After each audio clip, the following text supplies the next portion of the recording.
Hello नमस्कार दोस्तों, स्वागत है आपको अपने YouTube चैनल पूरी स्टडी में। दोस्तों आज हम जानेंगे कुछ बेसिक कंसेप्ट के बारे में, जैसे कि प्राकृत संख्या, पूर्ण संख्या, पूर्णांक संख्या, भाज्य संख्या, अभाज्य संख्या इत्यादि के बारे में। इससे रिलेटेड जो है हर एग्जाम में क्वेश्चन पूछा जाता है, तो आइए बहुत अच्छे से और बहुत प्यार से समझेंगे। सबसे पहला है प्राकृत संख्या, यानी इंग्लिश में नेचुरल नंबर कहते हैं। तो आइए जानते हैं प्राकृत संख्या क्या होती है। तो गिनती की जितनी भी संख्याएं होती है, जैसे कि 1, 2, 3, 4, 5, 6 अनंत तक, यानी सभी संख्या क्या हो जाती है? प्राकृत संख्या। 1 से शुरू होता है, यानी 1, 2, 3, 4, 5, 6, 7 डॉट डॉट डॉट कहां तक जाती है? अनंत तक। यानी 1 से शुरू होकर और जितनी भी संख्या आएगी वे सभी क्या हो जाएगी? प्राकृत संख्या। तो ध्यान में रखना होगा। लेकिन आपसे कभी कभी पूछता है कि सबसे छोटा प्राकृत संख्या क्या है, तो सबसे छोटा प्राकृत संख्या 1 हो जाएगा, क्योंकि 1 से शुरू हो रहा है। और कभी कभी पूछता है कि प्रथम प्राकृत संख्या क्या है, तो प्रथम प्राकृत संख्या भी क्या हो जाएगा? 1 हो जाएगा। तो ध्यान में रखना होगा। अब आइए दूसरा है पूर्ण संख्या, यानी होल नंबर। तो पूर्ण संख्या वे संख्या होती है, यानी प्राकृत संख्या में सिर्फ 0 मिला देने से क्या बन जाती है? पूर्ण संख्या। यानी पूर्ण संख्या जो है 0 से शुरू होता है, यानी 0, 1, 2, 3, 4, 5 डॉट डॉट डॉट कहां तक जाएगी? अनंत तक।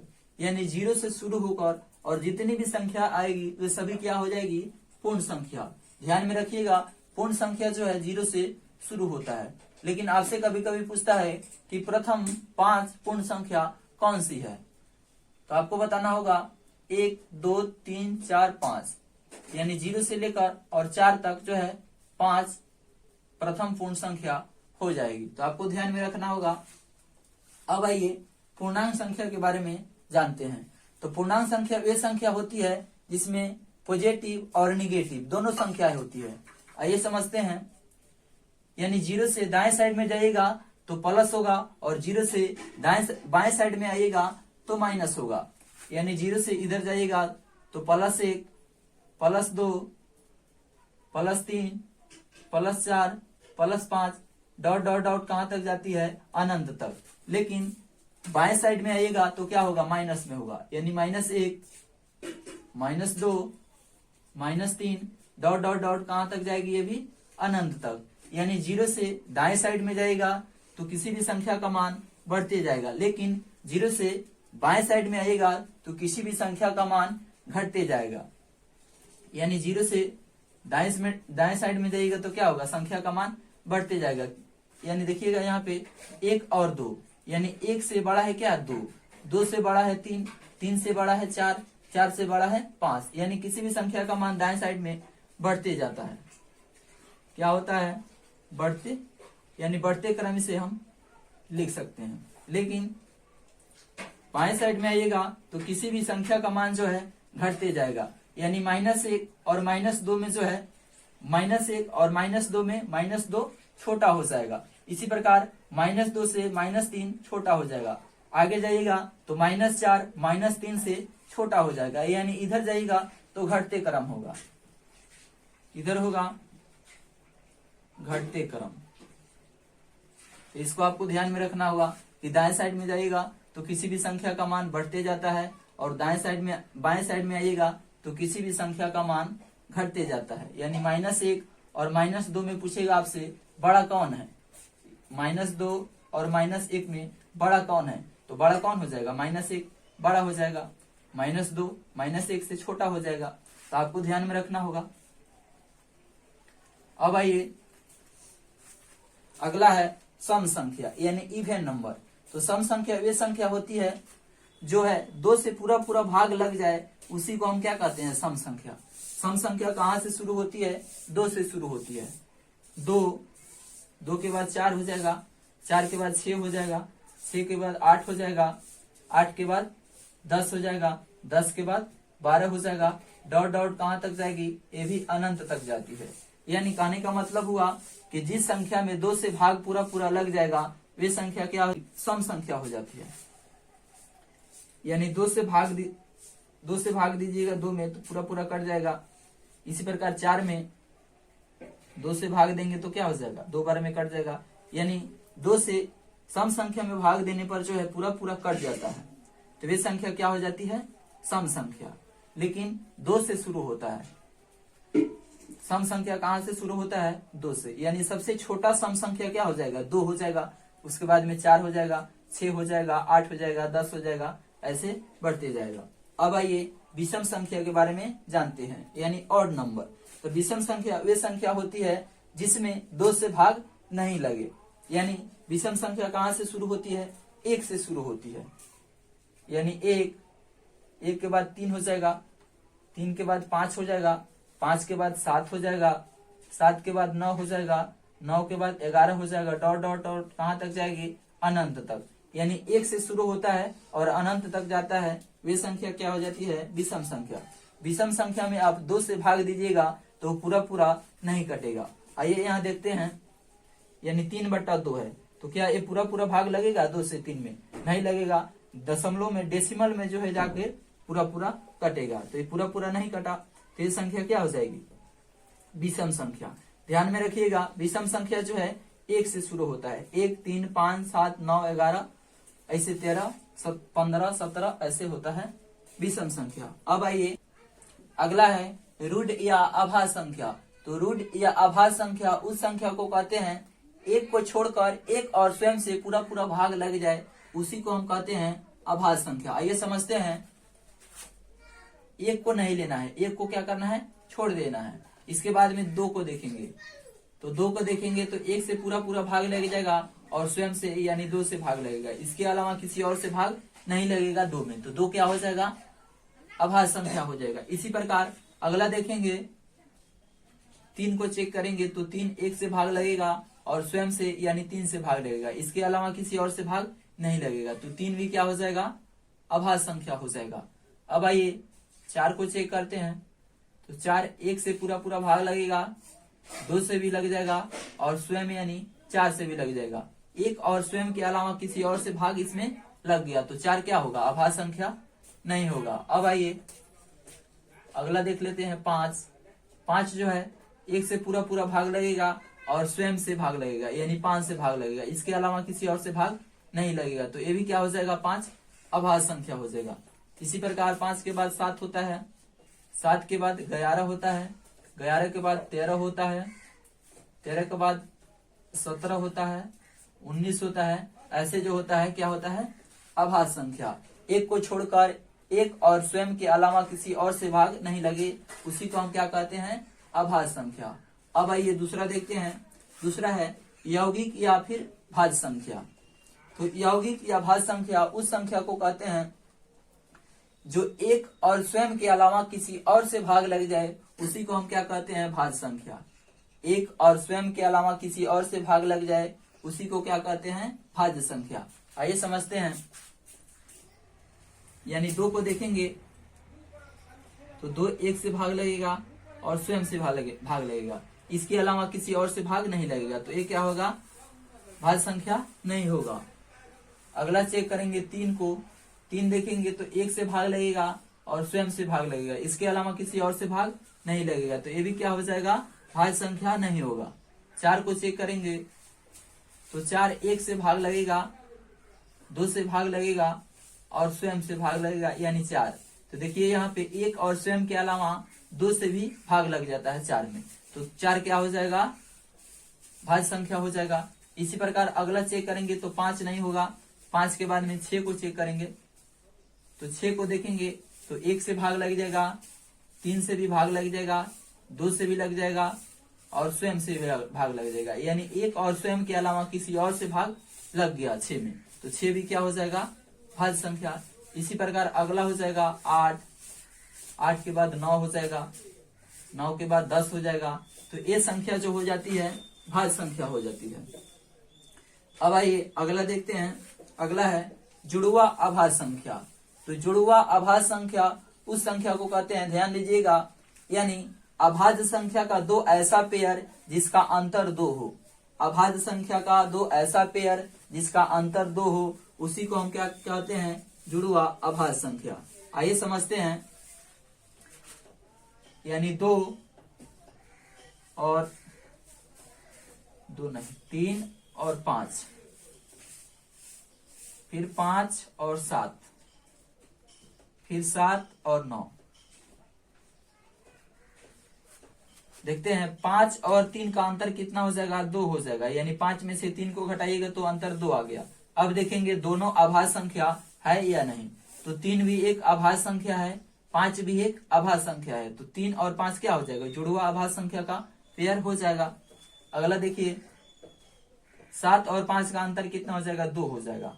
अब देखेंगे 5 अभाज्य संख्या है कि नहीं है, तो 5 एक अभाज्य संख्या है और 7 भी एक अभाज्य संख्या है, तो ये भी क्या हो जाएगा, 5 और 7 5 और 7 का जो भी पेयर बन रहा है वो क्या हो रहा है, जुड़वा अभाज्य संख्या। अब आइए 7 और 9 को देखते हैं, तो अंतर तो 2 हो गया। अब देखेंगे दोनों अभाज्य संख्या है या नहीं, तो 7 को देखेंगे तो 7 एक अभाज्य संख्या है, लेकिन 9 को देखेंगे तो 9 अभाज्य संख्या नहीं है, 9 एक क्या है, भाज्य संख्या है, क्योंकि एक और स्वयं के अलावा किसी और से भाग लग जाएगा। यहाँ देखिएगा 1 से भी भाग लगेगा, स्वयं से भी भाग लगेगा और 3 से भी भाग लग जाएगा, तो ये क्या होगा, अभाज्य संख्या नहीं होगा, क्योंकि भाज्य संख्या हो जाएगा। तो ये संख्या क्या हो जाएगा, 7 और 9 का पेयर जो भी बन रहा है वो क्या हो रहा है, जुड़वा अभाज्य संख्या नहीं हो रहा है। तो 3 5 5 7 ऐसे जो होता है जुड़वा अभाज्य संख्या होता है, इसका अंतर 2 हो और दोनों जो है अभाज्य संख्या होना चाहिए। समझते हैं, यानी 2 और 3 का एचसीएफ निकाला जाएगा तो 1 आएगा, तो ये क्या हो जाएगा, स्व अभाज्य संख्या हो जाएगा। इसी प्रकार एक और देखते हैं 3 और 5, 3 और 5 का एचसीएफ निकालिएगा तो 1 आएगा, तो ये भी क्या हो जाएगा, स्व अभाज्य संख्या हो जाएगी। अब आइए एक और चेक करते हैं 5 और 7, इसका भी एचसीएफ निकालिएगा तो 1 होगा, तो ये भी क्या हो जाएगा, स्व अभाज्य संख्या हो जाएगी। एक और देखते हैं 7 और 9, 7 और 9 का एचसीएफ निकालिएगा तो 1 हो जाएगा, तो ये भी क्या हो जाएगा, स्व अभाज्य संख्या हो जाएगा। इसमें भाज्य आए या अभाज्य आए उससे कोई मतलब नहीं है, उसका एचसीएफ 1 होना चाहिए, तभी जाके होगा स्व अभाज्य संख्या। अब आइए आगे देखते हैं, अगला है परिमेय संख्या यानी रेशनल नंबर। तो ध्यान दीजिएगा, परिमेय संख्या उस संख्या को कहते हैं जिसे p बटा क्यू के रूप में लिखा जा सकता है, जैसे कि p बटा क्यू, यानी जिसे हम बटा में लिख सकते हैं उसी को क्या बोलते हैं, परिमेय संख्या। p और q का मान प्लस में आए माइनस में आए उससे कोई मतलब नहीं है, लेकिन q का मान 0 नहीं होना चाहिए, यानी नीचे जो है 0 नहीं होना चाहिए, नहीं तो वो क्या हो जाता है, अपरिभाषित हो जाता है। इसे हम p बटा क्यू के रूप में नहीं लिख सकते हैं जब नीचे 0 आएगा। तो जैसे कि 2 बटा 0 लिखा हुआ है, तो इसका वैल्यू कितना आ जाएगा, अपरिभाषित हो जाएगा, तो इसे हम क्या p बटा क्यू के रूप में नहीं लिख सकते हैं, तो ये परिमेय संख्या नहीं होगा। लेकिन जब 0 ऊपर रहेगा और नीचे 2 रहेगा तो इसका वैल्यू कितना आ जाएगा, 0 आ जाएगा। 0 ऊपर से ढूलेगा तो क्या होगा, 0 ही होगा, तो ये क्या हो जाएगा, परिमेय संख्या हो जाएगा। इसे हम p बटा क्यू के रूप में लिख सकते हैं। आइए और समझते हैं, जैसे कि 2 लिखा हुआ है तो 2 भी एक परिमेय संख्या हो जाएगा, क्योंकि 2 को हम 2 बटा 1 लिख सकते हैं, p बटा क्यू के रूप में हो गया। जैसे कि -3 है, -3 बटा 1 लिख सकते हैं, ये भी क्या हो जाएगा, परिमेय संख्या हो जाएगा। जैसे कि 2 बटा -3, ये भी p बटा क्यू के रूप में हो गया, ये भी परिमेय संख्या हो जाएगा। जैसे कि रूट वाले देखते हैं, जैसे कि √1, इसका वर्गमूल निकालिएगा √1 का तो क्या हो जाएगा, 1 हो जाएगा, तो ये भी क्या हो जाएगा, परिमेय संख्या। √4, इसका भी वर्गमूल निकालिएगा तो क्या हो जाएगा, 2 हो जाएगा, तो ये भी क्या हो जाएगा, परिमेय संख्या हो जाएगा। जैसे कि डेसिमल में कभी कभी देता है, जैसे कि 3.333, यानी दशमलव के बाद में जो भी नंबर आता है क्या होता है, रिपीट होता है, यानी रिपीटेड नंबर होता है, तो इसे हम क्या p बटा क्यू के रूप में लिख सकते हैं, हाँ लिख सकते हैं। आइए देखते हैं, जैसे कि 3 का रिपीट हो रहा है तो 3 पर हम क्या करते हैं, रेकरिंग डाल देते हैं, यानी बार लगा देते हैं, तो क्या हो जाता है, 3 का हमेशा नंबर आने वाला हो जाता है, तो इसे हम p बटा क्यू के रूप में लिख सकते हैं कि 3 पूर्णांक, ऊपर क्या है 3, जिसपे रेकरिंग रहता है उसके लिए क्या हो जाता है, नीचे 9, इसे गुना करके 9 3 का 27 और 3 कितना हो जाएगा, 30, 30/9 हो गया, तो ये क्या हो जाएगा, परिमेय संख्या हो जाएगा, यानी ये संख्या जो है परिमेय संख्या हो जाएगी। आइए अगला देखते हैं। अगला है अपरिमेय संख्या यानी इरेशनल नंबर। तो आइए समझते हैं, यानी अपरिमेय संख्या उस संख्या को कहते हैं जिसे हम P/Q के रूप में नहीं लिख सकते हैं। जिसे हम P/Q के रूप में नहीं लिखते हैं उसी को कहते हैं अपरिमेय संख्या। जैसे कि आइए समझते हैं, जैसे कि यहाँ लिखा हुआ है रूट में 2, रूट में 2 है तो उसके नीचे आप 1 कभी नहीं लगा सकते हैं। √2/1 कभी नहीं लगाइएगा, नहीं तो 1 गलत हो जाएगा। इसीलिए इसे हम P/Q के रूप में नहीं लिख सकते हैं। और √2 का पूरा जो है वर्गमूल निकालिएगा तो नहीं निकलेगा, डेसिमल में निकलेगा, तो ये भी क्या हो जाएगा, √2 एक अपरिमेय संख्या हो जाएगा। जैसे √3 लिखा हुआ है, √3 भी क्या हो जाएगा, अपरिमेय संख्या। पाई भी क्या होता है, हमेशा अपरिमेय संख्या होता है। जैसे कि यहां लिखा हुआ है √3/2, ये भी क्या हो जाएगा, अपरिमेय संख्या हो जाएगा, क्योंकि √3 का पूरा जो है वर्गमूल आप नहीं निकाल सकते हैं, तो इसीलिए ये भी क्या हो जाएगा, अपरिमेय संख्या हो जाएगा। जैसे कि यहाँ लिखा है √3 और बट्टा √2, इसे भी आप पूरा नहीं निकाल पाइएगा, तो ये भी क्या हो जाएगा, अपरिमेय संख्या हो जाएगा। तो उम्मीद है कि ये भी आप अच्छे से समझ गए होंगे। अब आइए शांत संख्या के बारे में समझते हैं कि शांत संख्या क्या होती है। तो आइए इसके लिए एक बहुत अच्छा फॉर्मूला होता है। जैसे कि लिखा हुआ है 2/10, इसको बताना है शांत है या नहीं। तो इसके लिए एक फॉर्मूला होता है कि 2n इंटू 5m, कहाँ, केवल हर में, यानी नीचे जो है 2 और 5 आ जाएगा वो क्या होता है, शांत होता है। नीचे केवल गुणनखंड में 2 और 5 आ जाए वो क्या होता है, शांत होता है। लेकिन 2 और 5 के अलावा दूसरा कोई संख्या आता है तो वे संख्या क्या हो जाती है, अशांत संख्या। जैसे कि 2/10 है, सबसे पहले कटने वाला है तो इसे हम कटाएंगे, यानी 2 × कितना हो जाएगा, 10, यानी 1 क्या आ गया, 5। तो 5 देखेंगे इसमें है, 5 है, तो ये संख्या क्या हो जाएगी, शांत संख्या हो जाएगी। जैसे कि लिखा हुआ है 3/10, इसको चेक करेंगे तो हम 10 को कैसे लिख सकते हैं, 2 × 5 लिख सकते हैं। तो यहाँ देखिएगा 2 और 5 है, तो ये भी संख्या क्या हो जाएगी, शांत हो जाएगी, यानी 3/10 जो है शांत संख्या हो जाएगा। यानी 10 से भाग दीजिएगा आप 3 में, तो पूरा दशमलव के बाद में जो है पूरा कट जाएगा, तो ये संख्या क्या हो जाती है, शांत संख्या। यानी 2 और 5 होना चाहिए, या केवल 2 होना चाहिए तभी शांत हो जाएगा, या केवल 5 होगा तभी शांत हो जाएगा। लेकिन 2 और 5 के अलावा कोई भी संख्या उसमें आती है, जैसे कि 2, 5, 7, तो ये क्या हो जाएगा, अशांत हो जाएगा।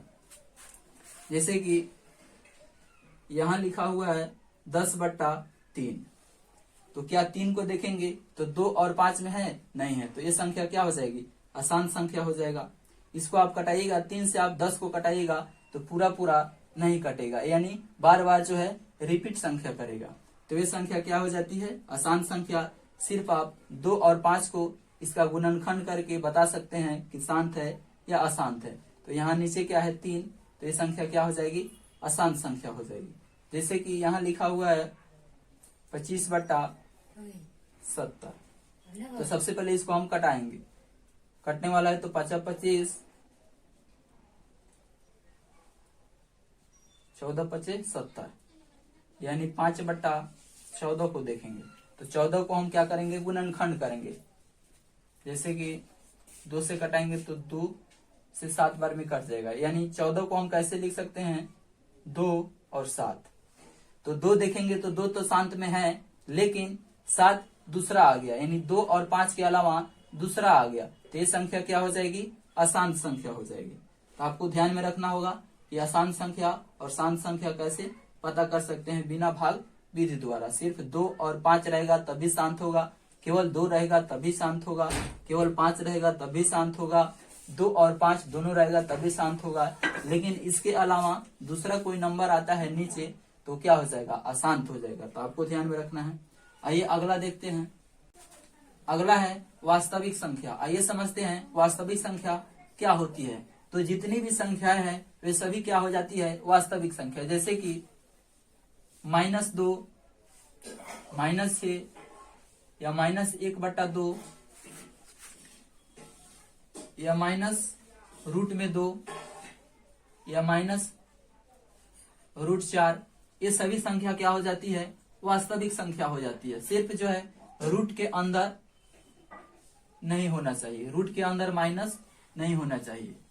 रूट के अंदर माइनस रहेगा तो वे संख्या क्या हो जाएगी, अवास्तविक संख्या।